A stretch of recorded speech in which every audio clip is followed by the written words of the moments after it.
How's it going, guys? Sorry for not uploading in a while. I've been pretty busy with life, and I just wanted to make a quick update video on the Kodiak Defense K9 on how I fixed the out of battery issues that I've been having with the gun, as well as a couple other issues I've recently ran into.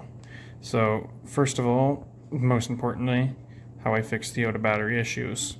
So, after the Lambton match, I noticed when I was cleaning my gun that there was a little bit of play in the mag catch.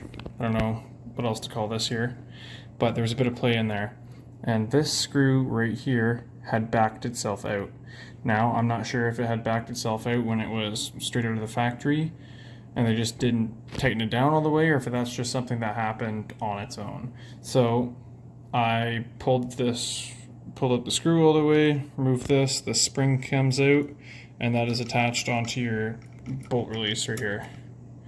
So I cleaned everything really well, and I Loctited the screw for the mag catch, and that seems to have fixed the problem.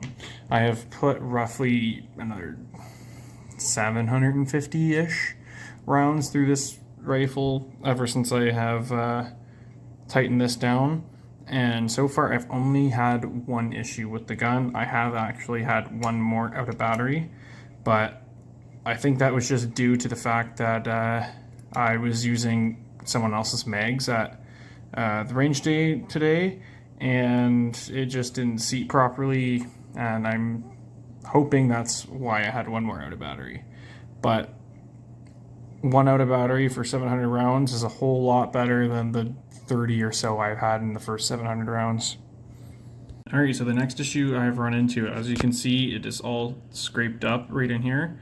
When I had my last out of battery detonation, what had happened is the brass from the jacket got itself lodged in between the actual lower receiver here and the barrel. That's what this piece is. This is attached to the barrel. So as you can see here, I got this little piece of brass here, and that was actually lodged in between where that joins. So what I had to do to fix that was I had to back out the 3 set screws. So one here, you got one at the top, and then one on the other side. So you simply just remove those, and the entire barrel slides off out the bottom. Oops, sorry for it not focusing, but the entire barrel actually slides itself out. Now I've just re-Loctited this, that's why I'm not actually removing the barrel again. Forgot to record this first go around, but yeah, that's what happened. Had this piece of brass stuck in there. So not really sure how I can prevent that in the future, other than, well, just making sure that my bolt has seated all the way forward before proceeding to fire, and double check with mags. Alright, and the third and final issue, well, I guess it's 2 issues in one, that I've run into involves the castle nut here. Now, I do not have an armorer's wrench or the proper spanner's wrench with me to remove this again. When I was at the range today, I used a buddy of mine's spanner wrench to actually properly torque this back down.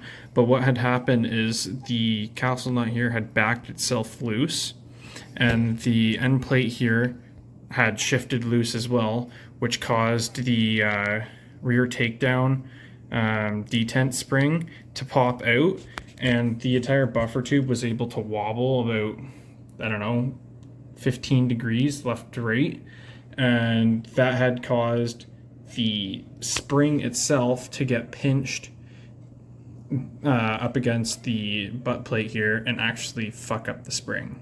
So I will insert a couple pictures now.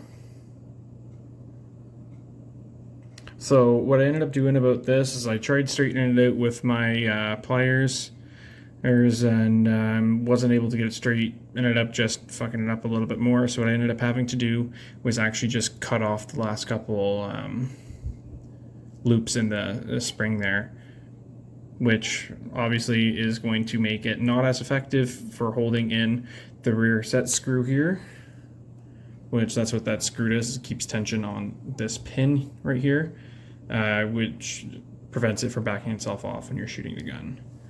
But I don't think I'm going to have too much of a problem with that, because there is still a majority of the spring left, and I've had a very, very difficult time actually getting this pin out to begin with, let alone back in. So I'm hoping that it's not going to be too much of an issue.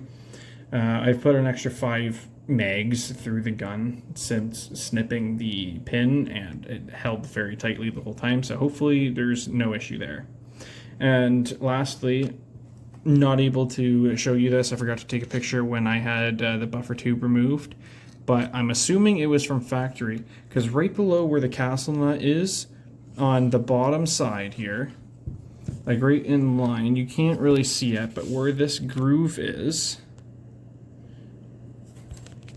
right next to this groove, about 1/8 of an inch into the castle nut here, 3 of the threads in a row are completely fucked. It's almost as if when they were threading the castle nut, there was an imperfection, and they just didn't screw this all the way in and just use the castle nut to actually hide the imperfection. Now, I'm not 100% sure if that's exactly what happened or not, but that's what it appears to have happened at factory. So I am shooting Kodiak Defense an email. I haven't heard anything back from them. I'm hoping to get a replacement spring for the rear takedown pin here.